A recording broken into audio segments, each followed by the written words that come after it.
Start. আজকে আমরা একটু ঘরে ঝালমুড়ি বানিয়ে খাওয়ার চেষ্টা করছি।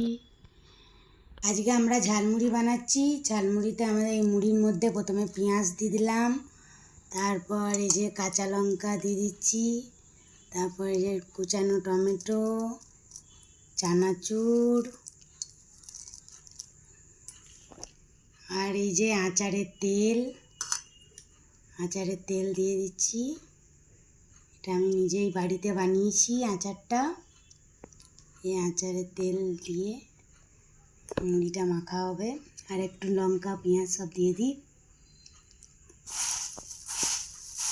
আলু সেদ্ধটা দেওয়া হয়নি, ধনেপাতা ছিল না বাড়িতে, তাই ধনেপাতা দেওয়া হয়নি। এটা হলো আজকে আমাদের ঝালমুড়ি। ভালো করে মাখিয়ে নিলেই হয়ে যাবে।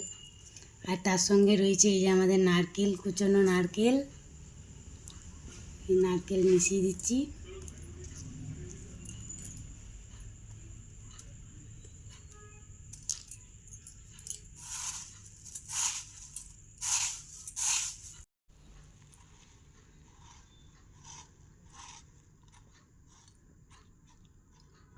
এই যে তৈরি হয়ে গেল আমাদের ঝালমুড়ি মাখা।